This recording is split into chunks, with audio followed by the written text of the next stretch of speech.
Hello, everybody. I am so excited. So we're live. You might be catching us live, or you might be catching the replay if you're here on YouTube.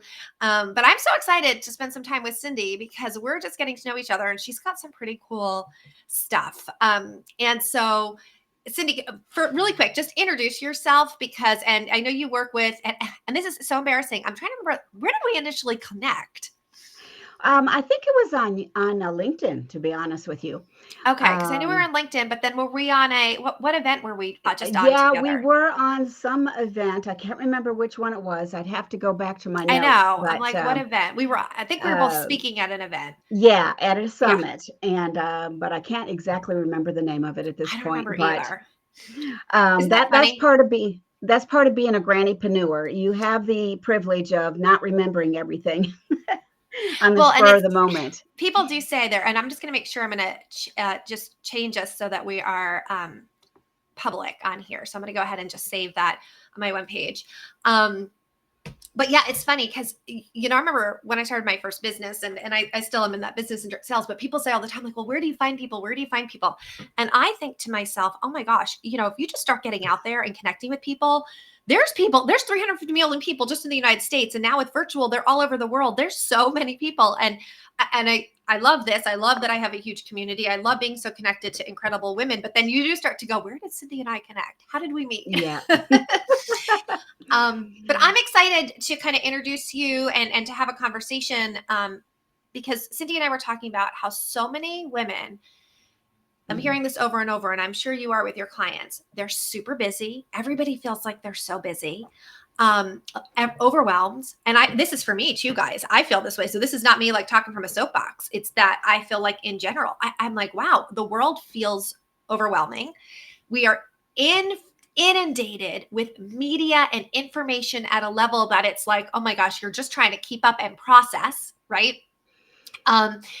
The inability to focus has become like rampant. And Yeah. I think this is, and obviously I'm not a medical professional, but I think this is a lot because we scroll so much and we're changing the neurons in our brain and the synapses in our brain because we're scrolling and shortening all those synapses that then becomes harder to focus.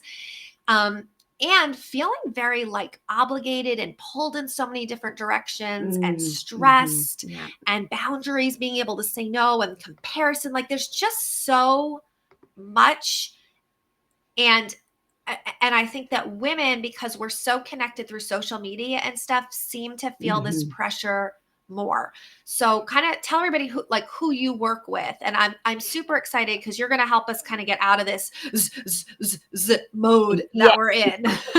Yeah, that's exactly what it feels like. And so I am just feeling honored and privileged to be able to be here with you. I call myself a courage coach because it takes a lot of courage to slow down and say no to some of the things that are pulling at you from all over the place.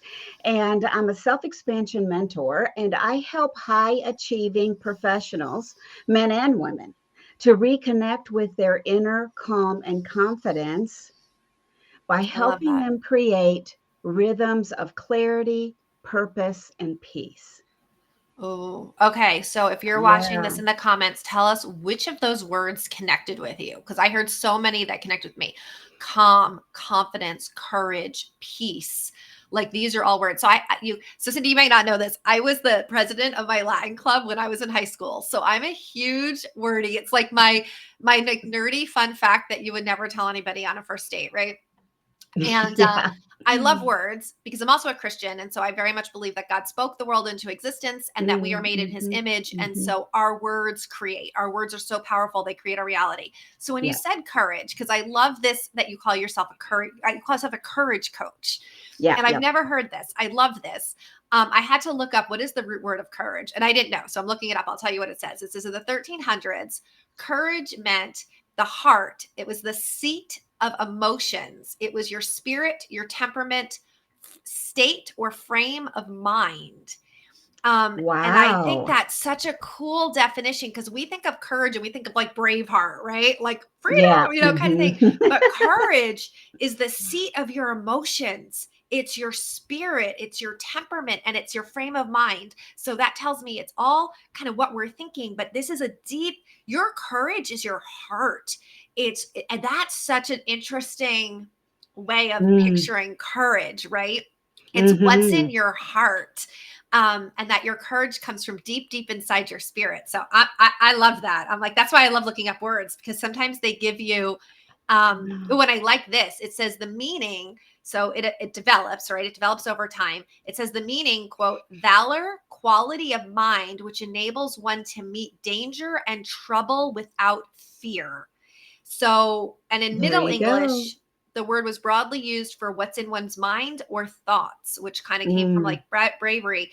But I love this, that it's the quality of the mind which allows you to mhm. meet danger and trouble without fear. So the Yeah. courage, though, without fear, it comes from what it first comes from here, what we're thinking. That's Mhm. fascinating. Okay, so now that we've Yes. thought about this, what do you find with people that, I guess this is, I'm curious, what do you see with working with people that separates people who have courage versus people who don't? What's different about them, and how does that show up differently in their life? Well, I think it really depends on the circumstances that they find themselves in, because we all have that inner um, foundation of courage. But whether or not we learn how to tap into it, we're purpose driven women, we have big dreams, we have deep responsibilities. And oftentimes the responsibilities are what take over. So, being courageous is learning how to, or even making a decision that you want to be able to merge the two, your dreams and your responsibilities, to be able to move forward, to be purposeful, to be able to lead with your God given wisdom and ease and the spirit of encouragement. That is what I think is so important for us these days, with everything that's going on, like you talked about, all of the opportunities that we have now at the tip of our fingers. We have got to learn um, how to manage it in a way that really kind of expands our horizons without burning out or overcommitting or overdoing it. Interesting. Yeah, burnout is huge. I talk a lot about this, and bring people in to talk about burnout, because I think so many of us, myself included, right? Like, we deal with burnout. It's such a big deal. So I'm curious, if you're watching this again live or in the replay, I'd love for you to put in the chat on a scale of 1 to 10, 1 being no courage, no courage. This is an area I struggle in. And 10 is I am super courageous. I am, stepping out of my comfort zone and stuff on a regular basis. Fear doesn't stop me. Mhm. Where would you put yourself? I'm curious where most people fall. When you work with people, where would you say the average person falls in that level of courage? Oh, wow. Like I said, it really depends on the moment. But often when they Mm, first come to me, that courage meter is really on the low side. mm. And that's why they're reaching out. And sometimes they don't even realize, how bold they can be until they start kind of doing the underneath work, behind the scenes work, and they realize, wow, I was stifling myself for so long. So, So how do you yeah. think people who have courage versus people who don't, how do you think they go through life differently? Like, it's for somebody who's like, well, I don't think I'm really courageous. I'm kind of like a 2 or 3 on the scale. What do you see as different for people in what they experience if they're like an 8 or a 9? I Right. guess, does it have that big of an impact on somebody's day-to-day life? Well, I think it does. And I feel like it impacts us physically, emotionally, and spiritually. Okay, so I'm interested in this physical. Tell me more about this. Yeah, physically, if you are not tapping into your inner courage, or you do not feel confident, then you are going to feel like restless or sluggish, uh, and drained. Doing what you do might be draining. For me, it was really having chronic migraines and body tension, especially in my jaws and my shoulders, and even trouble sleeping, things like that, are physical. And I often call these silent indicators of burnout, are these things that we think, well, it's because of everything I have to do and this and that. It really is, I feel, a lot to do with how you are looking at things, how courageous you are, and how confident you are in what you do. So, So let me ask you, what's the difference in your mind between courage and confidence? well, in my mind, courage is being able to do things boldly, to be able to step out. I don't necessarily advocate for us to, get outside of our comfort zone. I like us to expand our comfort zone, Oh, okay. and confidence, you can have confidence in what you do.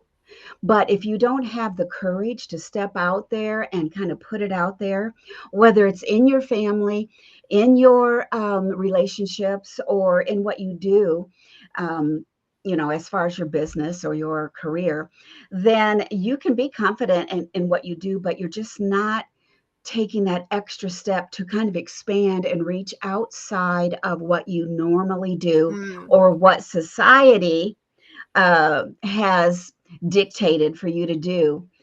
So that's what I feel is a difference. interesting. So hearing that, I almost take that as you can be confident, but if you're not courageous, you're never going to you'll never experience any more than what you have right now. Oh, yeah. Yeah. I So agree with that.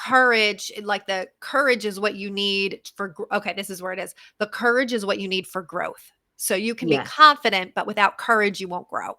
You won't expand. Yeah. There you go. Interesting. Okay. So, I know you're going to teach us these anchor moments. So, what is this? Because when you first brought this up to me, I was like, I've never heard this term. And this was very fascinating to me because I love anything that's like a tangible tool. So, like Mm, you guys know, I talk about like resilience, right? And I talk about that there's tools. You can kind of build a tool belt so that when you have moments of stress, of struggle, of whatnot, you have a tool to pull out, right? Like, yep. and I don't think, well, I don't know about you, but I don't think like schools really equipped us with life tools. Like No. they equipped us with, how to pass a test, but not how to necessarily get through the test of life, right? And so I loved when I heard this idea of this anchor moment, I thought, oh, that sounds like a tool that somebody can put in their tool belt that's very practical that can help them in a moment of struggle. So, and that's why, guys, I wanted Cindy to come on and share this because this got me really excited. So, what is an anchor moment? How did you kind of create this? And All tell us right. more. Well, like so many of us, it came out of desperation, really. Self preservation when I was living kind of stretched thin all the time. Mm, And I was constantly pouring out at home and work, and really on the inside, I was falling apart.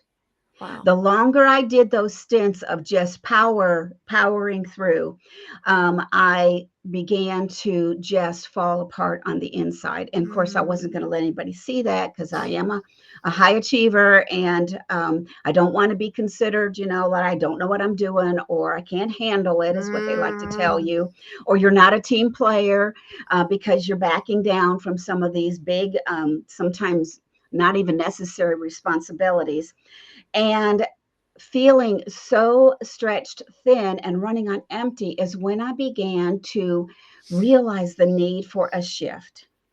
And the biggest shift is slowing down. And these anchor moments are opportunities for us to slow down. And it's not something big. These small sacred pauses throughout the day where you can just notice what's going on, notice how you're feeling, breathe a little bit more intentionally, and just be who you want to be. Love what you're doing, but figure out how you can reconnect with yourself and God on a more consistent basis. mm, So once I stopped, as a teacher, we wait for the winter holiday. We can't wait for spring break. We can't wait for summer vacation so that we can reset ourselves. You know, I started creating that space of renewal for myself in the middle of real life, not waiting for all of these things to happen so that I can let down a little bit. okay, So so what I'm hearing is that you were in a space where like you're on this burnout, but you're always waiting for like, okay, if I can just get through this, I'll get this break to reset. and then really going, okay, this is not serving me. I need to be able to reset now, not necessarily wait for 6 weeks or 2 months Hmm. or 3 months Yeah. before I get that chance. And I think a lot now, being a teacher, you have those dedicated breaks, you have a whole the summer or whatnot. But for the average person, Mm-mm. you don't have that kind of break if you don't learn to reset. And I'm thinking of like the busy mom who there's no break from your kids. Like you don't get that, I always think, how many, have you ever read the book, Eat, Pray, Love? It was on a No. movie. So it's this woman, she's gone on to she actually wrote a book called Committed, which is one of my favorite books. But she had gone through this very bad divorce, and then she went on this like soul searching journey. It went on to become a movie that Julia Roberts starred in. And her first Mm. thing is she went, I think, to Italy, and she went to eat. And then she went to like a monastery to go pray. And then in the end of the book, she finds love again. And so it's this like soul searching. Like she had gone through this bad divorce and was like, okay, I need to go find myself, which is lovely. And all these women read it, and it was this big bestseller. But I'm also thinking, how many of us have the income to just say, you know what? I need to reset. I'm going to leave everything, go travel the world, eat wonderful food, drink Hmm. fabulous wine, go pray and meditate until I find myself. Like the average, first of all, if you have kids, you're like, how am I going to do that? Right. But the average person just does not have that luxury to step away from life for a year to go find ourselves. So this is what I really love about what you're saying is that you don't have to wait for Right. this, you know, story time to have it. You can at any time reset. So what does that look like? And like, how did you kind of come to this? How did you figure out how to do this? All right. Well, I just began experimenting with Okay. tiny moments of stillness throughout the day. Even on the most busy, chaotic day, just a few minutes here and there, and to center and reflect. And that changed everything. I also, as an educator, I like having tangible items. Mm. So I also started collecting little things and what I call self compassion boxes. And you can collect little things around your house or in the office, whatever it might be. Like right now, I have this jade roller and maybe a little bottle of essential oil and some of my affirmation cards and things. Putting those in a little box or have several boxes with themes so that you can just pick that up at any time and be brought back to your center and to your your time of reflection. And when you, as a teacher working with children with special needs, I even would let them utilize these boxes from time to time. There'd be a baggie in there with some cotton balls and some essential oil just to help them calm when they were stressed out.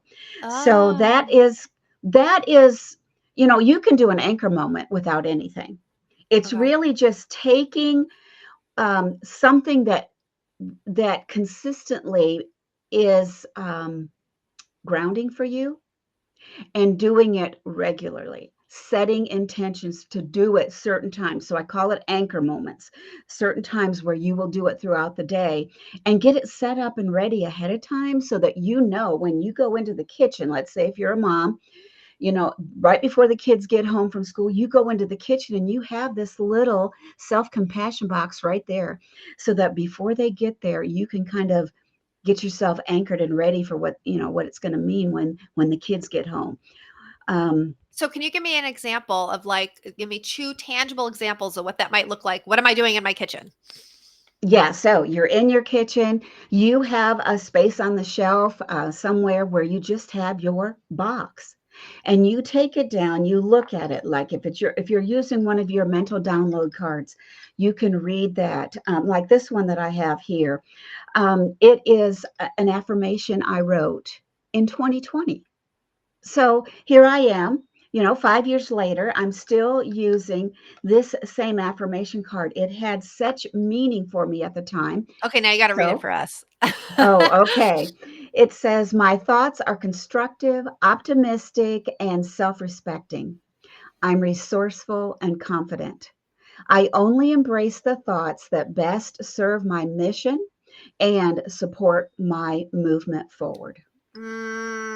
Guys, oh my gosh, now this makes me Mm. to go write Now an just affirmation. imagine right before the kids get home and you get out your little box, you do a little bit of your jade roller for just a few minutes sitting there in the kitchen and you read that again, it becomes part of who you are. Yeah, And it signals or triggers your system to bring on the calm to because reset.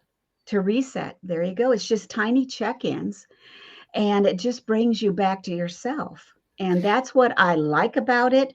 And, like I said, I've called it anchor moments. You can call it anything you want to. And even these self compassion boxes, you can call it anything you want to. It can be a self image box, it can be a, come back to myself box, but it just adds a tangible um, piece to what we do. So, what are some of the more unusual things you've seen people put in their anchor boxes? Ah, yeah, there are a lot of things that people put in their boxes. And I have seen, this isn't unusual, but putting a notebook in there, perhaps putting in some LED fairy lights that represent like hope and inspiration. You go in there, you turn it on, and that little light inside that box is something that can light you up. Handwritten notes. Letters that you've written to yourself. A lot of us, I think, myself for sure, is if we do some mindset work and we do something really profound and then we don't get back to it. And Mm, this gives you a chance to get back to it regularly. Maybe even a smooth rock or a crystal that has some sort of symbolic meaning to you. Um, Pictures, it's really endless. And I created this self-compassion toolkit basically to help people set up their own self-compassion boxes, and I give them different themes. You can have one that's themed like an inner strength treasure box or an ocean and self-love box. is that the thing that you have for us in the notes? No. Okay, okay, No, this is something else, but it is available. Yeah. okay. This is just a PDF that I have. The Oh, that's other, great. Okay. yeah, just a simple PDF, and it's got several ideas in there. And then I put some links in there on tutorials for how to even decorate your box if you want to I love get that. fancy about it. Yeah. So I had to look up while you were talking. I had to look up anchor because, guys, this is what I do. This is why you're like, oh my gosh, but I do. I love to look up words. I use the entomology online dictionary because it tells you the root word, not the current dictionary, right? So anchor as a verb is to fix or secure in a particular place. Which I thought was interesting that the first word was fix because when we're in that moment and we're feeling, this is right. How do we fix that? And so I love this idea that you can fix that. That's such a control because I mean, here's the reality, right? None of us have any control, but we like to find ways to make us think that we have control because when we think we have control, we feel better. There's tons of research behind this that shows that there's things that we do that really don't give us any control, but we trick our brain into thinking we have control and then we feel better from it. So to me, this is Hmm. one of those things. This is like you didn't really control anything. You didn't really change the situation, but because you changed yourself, you fixed it, right? You anchored it, you fixed it, and now you feel better, right? Now Yep. it's just like something Yep. really practical to fix my kind of feeling. I love this concept to be able to use with kids like Mm, to tell mm-hmm. kids, let's make you an anchor box. What would you Mm-hmm. like to put in your anchor box so that we're giving them a tool when they're feeling overwhelmed, unregulated, frustrated? We're like teaching them how to self-care at a really young age. Like, can you imagine saying to a Yeah. 7-year-old, let's go get our anchor boxes together. We'll do our Yep. anchor boxes together versus like, why don't you get it together? And you're always going, go to your room. Right. And then we can send Yeah. them to their room alone and they don't know what to do with all their feelings. Right. We're just like, I'm so glad I'm away from their feelings. Well, and this brings us back to something you said at the very beginning, that we do not learn in school how to do life. Yeah. We learn how to pass the test, but we don't learn how to do life. And fortunately for me, when you work in the field of special education, Mm. you are teaching those students how to do life. Wow. And so 30 years of supporting and guiding students and their families and their service providers has really given me kind of a real good foundation for how to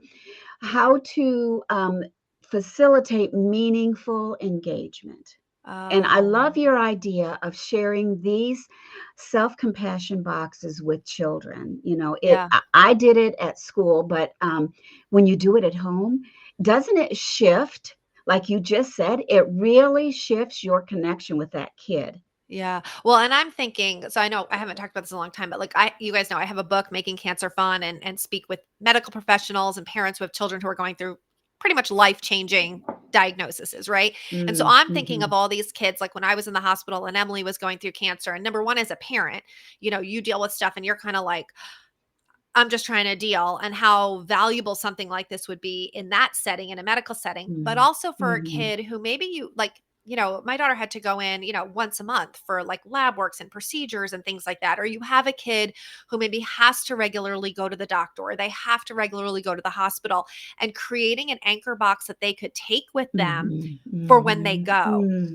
Mm-hmm. I think that would be a really beautiful thing. I used to teach people to create, oh gosh, what would I call it? It was a backpack. She had this little tiger backpack. And every time she had to go to the hospital, I would fill it with like toys, special things from home, but she couldn't open it until she got to the hospital. So it kind of gave her like okay, I got to go to the hospital. But when I get there, I'm going to open my bag. Mom will have put some of my favorite toys in it, but there are always some new surprises, new things that she Mm-hmm. could do. Mm-hmm. And I'm thinking, wouldn't that be so great to have these little anchor boxes that you could put in that bag or put in Mm-hmm. that little travel Mm-hmm. bag that you can't wait now to get to the hospital to see what's in your anchor box this time. It also, this is funny, Cindy. So last night I'm in Home Goods, and I'm not, guys, I'm not a Home Goods. Home Goods, I walk in there and I go, oh, this stuff is also lovely. And then I get over the edge and I think I can't decorate, and everybody's houses are nicer than mine, and I'm overwhelmed.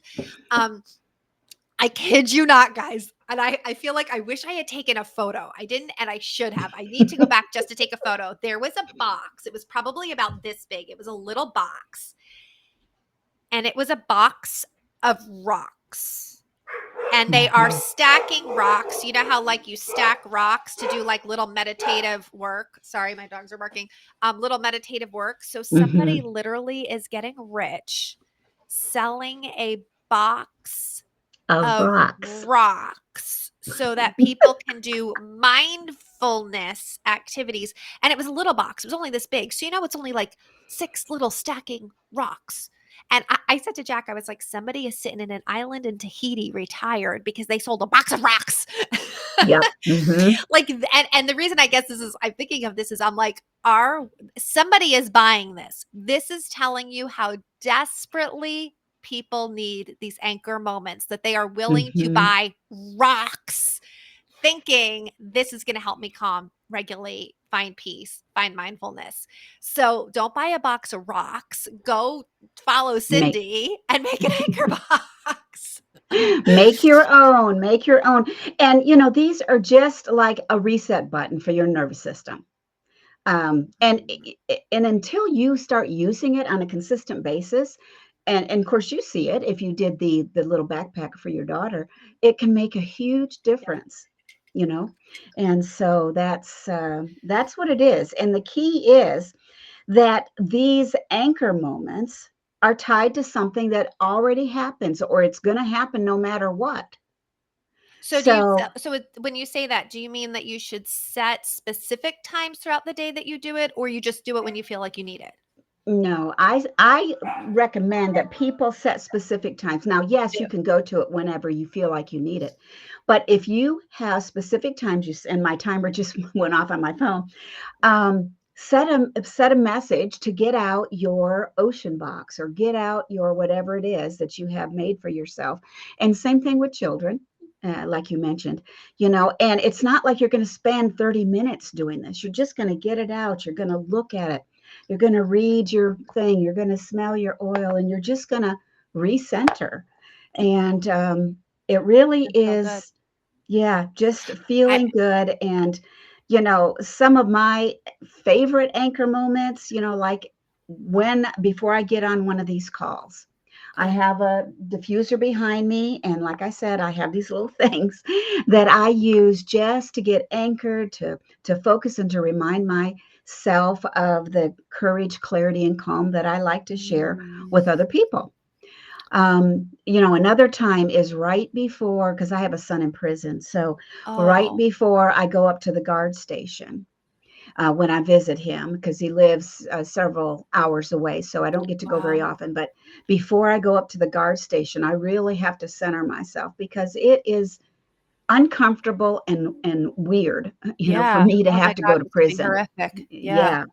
So What a that thing to is a go through. time. And then, like I said, daily, when you switch between doing what you're doing now, doing this coaching and stuff, and you become a mom again or a caregiver, because I have Mm, my mom lives with me, those are times when you just recenter, just yeah. anchor yourself before you move on to the next task.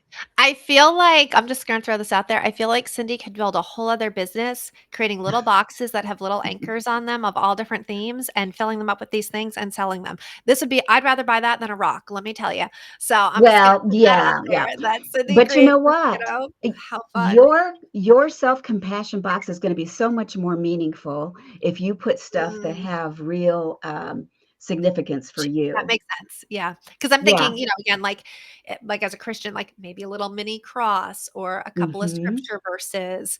I love, anything about the ocean, like, I love the water, I love being by the ocean, so anything that's even something that's, like, ocean colored or like a little starfish or something that reminds me about the ocean is gonna make me instantly go, right? Yep. Um, Hmm. so a little jar of sand, I would be like, those types of And things. a lot of times we collect these things when we go places, but then they Yeah. lay on a shelf or in a drawer.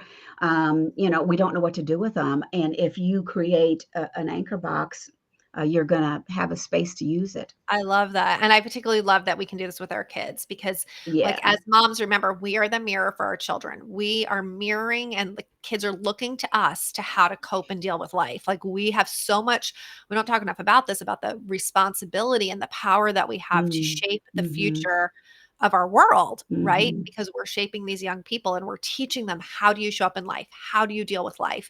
How do you deal when you get overwhelmed? How do you deal when you get frustrated?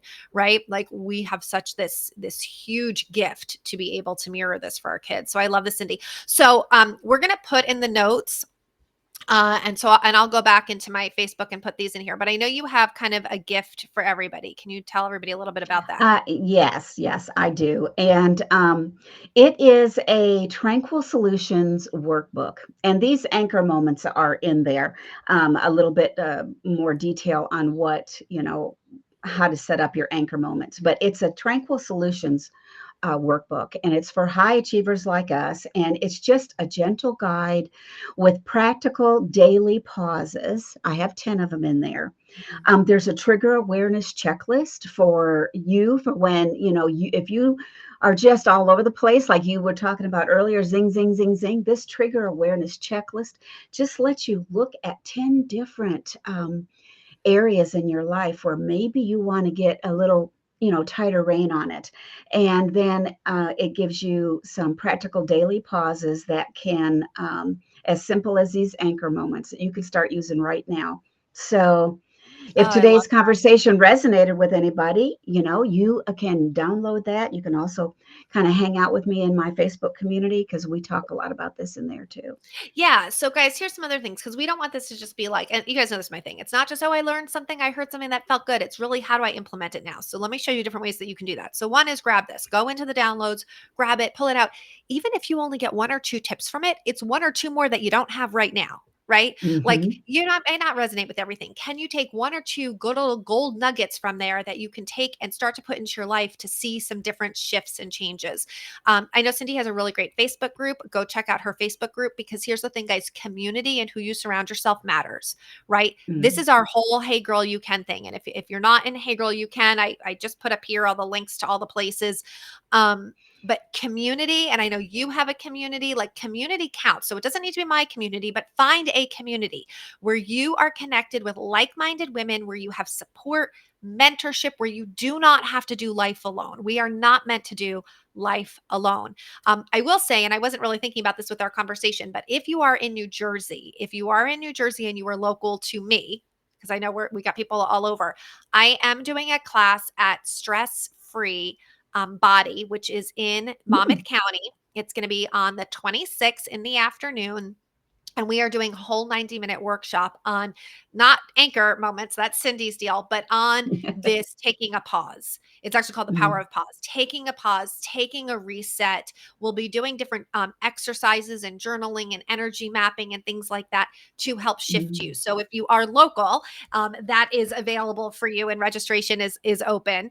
But find a place where this doesn't become something you popped in once and you don't hear from again. I mhm. think it's really important that you're consistently, because even me, and I feel like I have the certifications, I've been doing all the work. I need this on a regular basis. I need people like Cindy in my life who are going to remind me of even the stuff I already know, because knowing it and doing it Mhm. is two different things, right? Yep.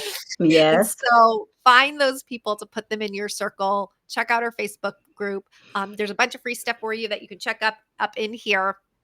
And Cindy, I appreciate you taking your time and kind of spending Yes. and sharing. This was really, really great for me. I may want you to come back to do something for the Making Cancer Fun community, because I Cool. think this would be fantastic for parents who are, dealing with kids that are just going through a lot. I think this is Yeah. really beautiful. So, thank you guys for being here. Drop your comments. Let us know your takeaway. If you're watching the replay, we want to hear from you. And Cindy, thank you, thank you, thank you. You are very welcome. Bye, Bye-bye. everyone.